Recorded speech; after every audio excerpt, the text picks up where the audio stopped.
अल्लाहुम्मा सल्ली अला सय्यिदिना मुहम्मद व अला आलि सय्यिदिना मुहम्मद व बारिक वसल्लम। शुरू अल्लाह के नाम से जो बड़ा मेहरबान और नहायत रहम करने वाला है।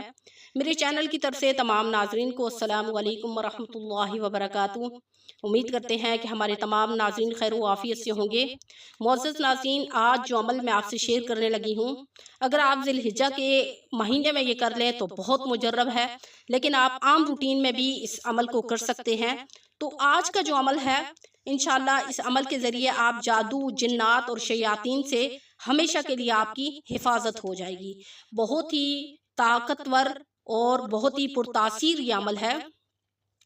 आजकल फितने के इस दौर में लोगों के ऐसे दिमाग बन चुके हैं, लोगों के ऐसे माइंड फिट हो चुके हैं कि अगर वो किसी भी मसले का शिकार होते हैं, मिसाल के तौर पर किसी टेंशन का शिकार होते हैं, घर में मामलात ख़राब होते हैं, लड़ाई झगड़े होते हैं, या दिलों में रंजिश पैदा हो जाती है, तो उनके दिमाग में एक वहम पैदा हो जाता है कि फ़लाँ शख्स ने हम पर जादू कर दिया है। तो हदीस पाक में है कि अल्लाह ताला फरमाता है कि मैं अपने बंदे से उसके गुमान के मुताबिक ही हमेशा मुआमला करता हूँ। जैसा मेरा बंदा मुझसे गुमान करता है, मैं उसके गुमान के मुताबिक ही उसके मामलात करना शुरू कर देता हूँ। तो लिहाजा जब आप अच्छा गुमान रखेंगे तो अल्लाह ताला आपके लिए अच्छे मामलात करना शुरू कर देगा। अगर आप बुरे गुमान रखेंगे तो अल्लाह ताला आपके गुमान के मुताबिक ही आपके मामलात को कर देगा। तो आखिरी दौर में आप अलैहिस्सलाम ने फरमाया, जो कसीर तादाद है लोगों की, वो नजर बद का शिकार होगी। तो नजर बद एक ऐसी चीज़ है, एक ऐसा असर है, अगर वो जानवरों को भी लग जाए तो जानवर भी खाक हो जाते हैं, यानी सूख जाते हैं, दूध देना बंद कर देते हैं। हत्ता कि अगर वो ज़्यादा बीमार रहना शुरू कर दे तो उनकी अमवात भी वाक़या हो सकती है। आप अलैहिस्सलाम ने फरमाया कि नजर बद ऊंट को हांडी तक पहुंचा देती है, यानी नजर बद का असर इतना सख्त है कि लोग कब्रों में यानी मौत हो जाती है उनकी। लेकिन बाज़ लोग ऐसे होते हैं कि उनको इस चीज़ का इल्म नहीं होता कि वो नजर बद का शिकार हैं। तो नजर बद क्या होती है? मिसाल के तौर पर अगर किसी ने अच्छे कपड़े पहने हुए हैं, या मालो दौलत में कोई अच्छा है, या कोई खूबसूरत है, तो कोई शख्स उसको हसद की नज़र से देखता है कि काश मैं भी इस तरह होता। तो ये जो हसद की नज़र होती है, ये इसी को नजर बद कहा जाता है, और इसी की वजह से लोग जो हैं वो नजर बद का शिकार होते होते बीमार हो जाते हैं। हत्ता के बाद औकात लोग जो है वो ज़िंदगी से हाथ धो बैठते हैं। इसको नजर बद कहते हैं। तो लिहाजा कोशिश किया करें कि अगर आप किसी खूबसूरत चीज़ को देखते हैं, या किसी के मालो दौलत को देखते हैं, किसी के हुस्न को देखते हैं, तो सबसे पहले माशाल्लाह कहा करें कि अल्लाह ताला ने इसके कितनी खूबसूरत चीज़ों से नवाजा है। किसी से हसद मत करें, बल्कि ये सोचें कि अगर अल्लाह ने इसको इन चीज़ों से नवाजा है तो वो मुझे भी इन चीज़ों से नवाजे। और इसी तरह बाज़ औक़ात ऐसा होता है कि कोई छोटा बच्चा होता है, वो हर वक्त रोता रहता है, और माएँ परेशान होती हैं, डांटती हैं कि मेरा बच्चा हर वक्त रोता है, तंग करता है। बाज़ औक़ात बच्चा जो है वो नज़र बद का शिकार होता है। किसी की नज़र बद लग जाती है, जिसकी वजह से बच्चा दिन ब दिन कमज़ोर होता है, चिड़चिड़ा होता है, दूध नहीं पीता, या खाना नहीं खाता, या पढ़ाई में दिल नहीं लगता। तो इसके लिए आप नज़र बद का इलाज करें। नज़र बद के असरात की वजह से ये मामलात हो सकते हैं।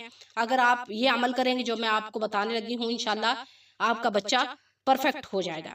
इसी तरह बाज़ लोगों के कारोबारी मसले होते हैं।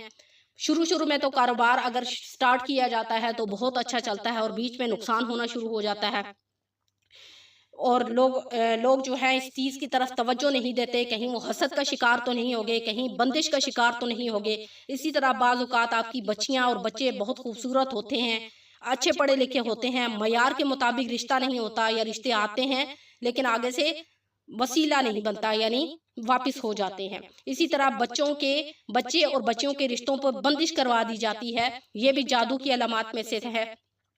तो इंशाल्लाह अगर आप मेरे बताए हुए इस अमल को कर लेंगे तो आप यकीन माने कि आपको किसी भी आमिल के पास जाने की ज़रूरत नहीं पड़ेगी, किसी भी पीर फकीर के पास जाने की ज़रूरत नहीं पड़ेगी। हर मसला, हर टेंशन, हर परेशानी अल्लाह के फजल करम से खुद ब खुद इस अमल के ज़रिए 40 दिन के अंदर अंदर ख़त्म हो जाएगी। आप यकीन माने कि जो भी अमल आपको कुरान और हदीस के मुताबिक, या कुरान और हदीस से बताया जाता है, तो उसमें आपको कामयाबी ज़रूर मिलती है। अमल आपने ऐसा करना है کہ آپ نے 40 دن تک روزانہ اپنے گھر میں سورۃ البقرہ پڑھنی ہے۔ سورۃ البقرہ، اگر بعض اوقات ایسے ہوتا ہے کہ کچھ لوگ ہوتے ہیں جو قرآن مجید بہت سلو پڑھتے ہیں، وہ خود سے ایک دن میں نہیں پڑھ سکتے، تو ایسے کریں کہ 2-3 لوگ جو گھر میں ہیں، 2-3 خواتین ہیں، اگر مرد کرنا چاہتے ہیں تو وہ بھی کر لیں۔ آپ بیٹھیں اور اجتماعی بیٹھ کر، اگر 2 لوگ ہیں، 3 لوگ ہیں، 4 لوگ ہیں، اجتماعی بیٹھیں اور سورۃ البقرہ کو پورا پڑھیں، اور اس کے بعد آپ کیا کریں، پانی دم کریں۔ پانی دم کرنے کے بعد اس پانی کا گھونٹ سارے خود پی لیں اور اس کا گھر پہ چھڑکاؤ کر دیں، اور اس کے بعد دعا کریں۔ 40 دن آپ نے یہ عمل کرنا ہے، یعنی ہر روز سورۃ البقرہ پڑھنی ہے۔ ایک بندہ بھی پڑھ سکتا ہے، کافی لوگ بھی پڑھ سکتے ہیں، اور اجتماعی، اگر آپ اجتماعی پڑھ رہے ہیں یعنی 3 لوگ یا 4 لوگ پڑھ رہے ہیں، تو آپ اس کے بعد اجتماعی دعا کریں جس بھی مقصد کے لیے۔ کسی بندش کا شکار ہیں تب بھی، نظر بد کا شکار ہیں تب بھی، کاروباری مسئلے ہیں، رشتوں کے مسئلے ہیں، گھر میں لڑائی جھگڑے ہیں، نااتفاقیاں ہیں، رزق کی قلت ہے، اس کے بعد 40 دن کا یہ چلہ آپ نے پورا کرنا ہے۔ 40 دن کے اندر آپ اس کا رزلٹ خود دیکھیں گے۔ بہت مجرب یہ عمل ہے، نظر بد کا شکار ہے، جادو اور جنات کے اثرات ہیں، اللہ کے فضل و کرم سے سارے کے سارے حل ہو جائیں گے۔ کسی کو بھی پیسے دینے کی ضرورت نہیں ہے، اللہ کی کلام میں بہت شفا ہے۔ اللہ تعالیٰ نے قرآن مجید کو ہمارے لیے ہدایت کا ذریعہ بنا کر بھیجا ہے، تو ہم اس سے ہدایت حاصل کریں گے۔ تو لہٰذا آپ نے 40 دن سورۃ البقرہ پڑھنے کے بعد دعا کرنی ہے، انشاءاللہ آپ اس کا رزلٹ خود دیکھیں گے۔ تو آج جو عمل میں نے آپ کو بتایا ہے وہ جادو، جنات اور نظر بد کے اثرات کو ختم کرنے کے لیے ہے۔ تو آج کا وظیفہ یہیں پر ختم کرتے ہیں، انشاءاللہ نیکسٹ وظیفے کے ساتھ آپ کی خدمت پہ حاضر ہوں گے۔ السلام علیکم ورحمۃ اللہ وبرکاتہ۔